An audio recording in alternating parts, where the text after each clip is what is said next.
Hello, our listeners. Today we have research fellow from University of North Carolina and non-resident senior fellow at Atlantic Council, a Washington think tank, Dimitar Bechev with us. Hi, Dimitar. Hello. Dimitar is an expert on Balkans and also on Turkey. He has been working on these regions for a long time, but he also writes on Russia and Black Sea region. We have Dimitar today as an expert to talk about mainly the summit that was conducted yesterday in Moscow between the Russian President Putin and Turkish President Erdogan.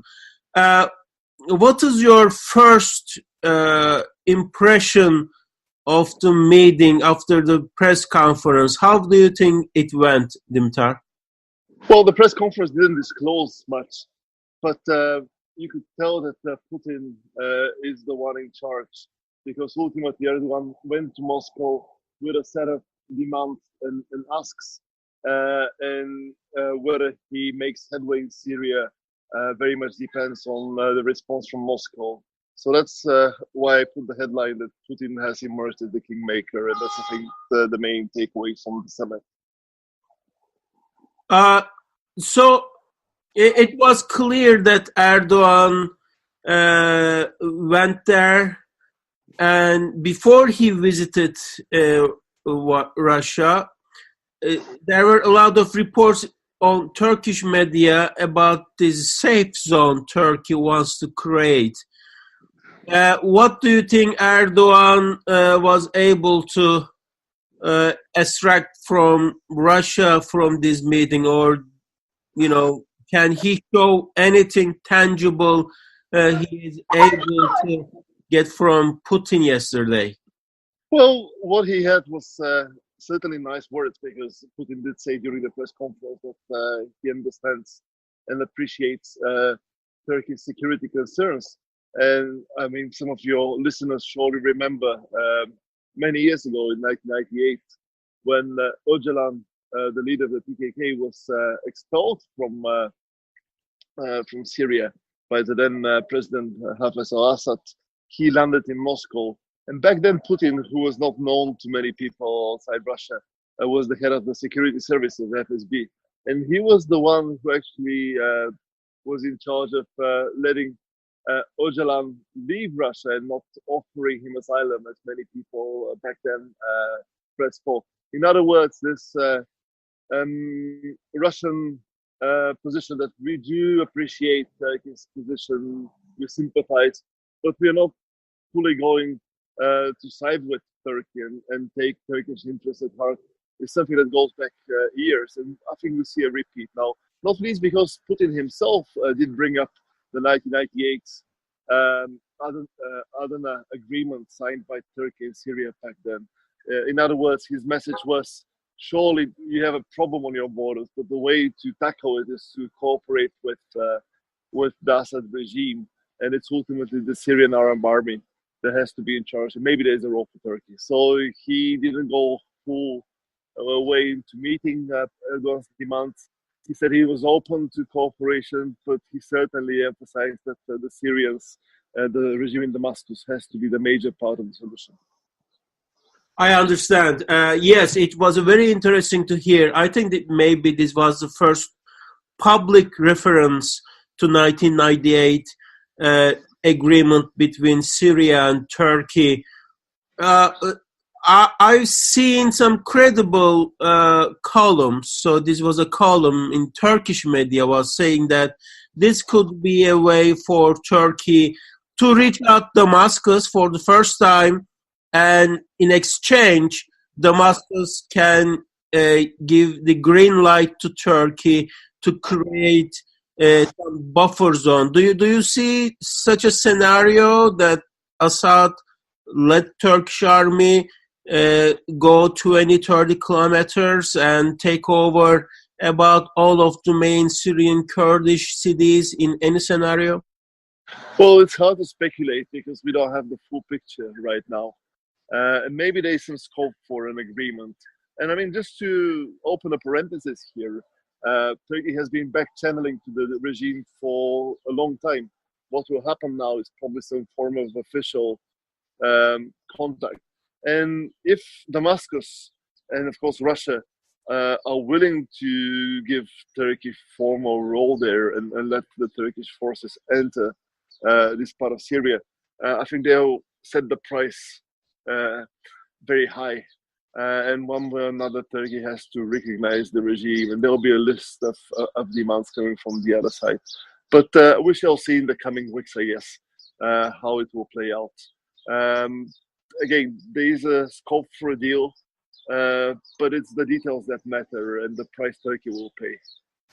Let's talk about Idlib. Yesterday, during the press conference, actually, we did not hear much about northeastern Syria, where Turkey wants to intervene, or we didn't hear a manbich from Putin, but he talked about Idlib.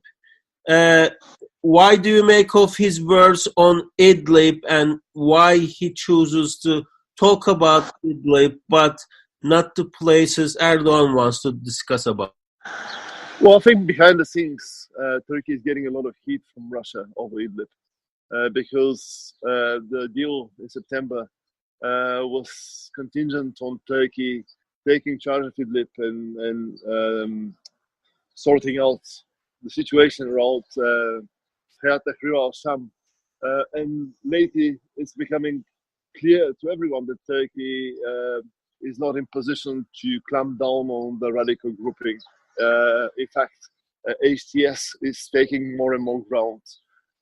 So the Russians are growing impatient. The regime is poised to launch an offensive there. Turkey is playing for time. Externally, Putin, again, has a very pro-Turkey rhetoric. He assured everyone that he's sure that Turkey is doing all that's necessary.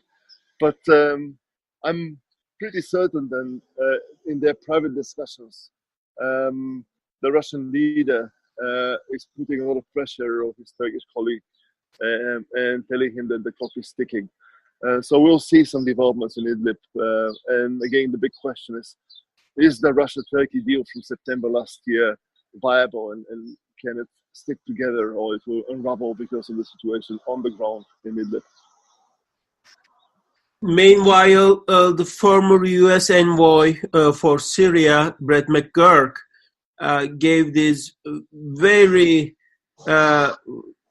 harsh interview to CNN, unloading on Turkey's Erdogan and saying that basically Turkey-backed Syrian rebels are extremists, and many of them Al-Qaeda affiliated, and Turkey has no problems with these groups. And considering that most of the Turkish outposts in Idlib now under the influence of Al-Qaeda, I am very much curious how all this is going to end at the end in Idlib. But if we look at the wider picture and Turkish-Russian relations, it looked like these two leaders were pretty happy about the trade. They were boasting about how the relations are good, and the nuclear reactor. How do you see in a bigger picture how these relations are going? Well, they had to start with a positive message because certainly there is no progress on Syria. So the way you tackle it in the press conference, you actually highlight areas where cooperation is proceeding forward. And certainly on the economic side, you see a lot of headway. Turk Stream is progressing. It will be working by the end of the year, supplying gas to Turkey, and even the extension to the Balkans is now in the works. Putin was in Belgrade last week, and he promised Serbs to invest more than $1 billion in a future extension of Turk Stream, through Serbia. So there's a lot going on the energy side, including with the nuclear power plant. But again, this was a rhetorical strategy to deflect the discussion away from Syria, which is still the sticking point, and it's certainly the issue that matters the most for bilateral relations. I mean, the economy is all fine and nice, but security concerns come on top of the agenda, I think. I understand. My final question, it's a little speculative, but who do you think from this partnership gains the most? Well, I think it's the Russians, certainly, because, I mean, Russia, of course, in the Middle East has become the power broker and is the only state that has relations to pretty much all the parties involved in this very complicated conflict around Syria, but also in the wider region. The Sunni bloc around Saudi Arabia and the Gulf, Iran and Bashar al-Assad, plus Hezbollah, and certainly Turkey and its allies like Qatar, which is a third pillar in this region. So Russia is talking to all of those, managing the process, and is the indispensable player. Whereas, of course, Turkey needs Russia to promote, to realize its objectives in Syria, but also in the wider region. And even if Russia needs Turkey as well for achieving a political solution on its terms in Syria, I think ultimately it's Turkey that needs Russia more than the other way around. So if I have to pass a judgment, certainly Putin is the top dog in this dynamic. Okay, thank you so much, Dimitar, and thank you for coming on today. Dimitar Bechev is also contributor to Ahval with his commentaries. He is a researcher at University of North Carolina. See you next time. Thanks so much for coming on. Thank you for having me.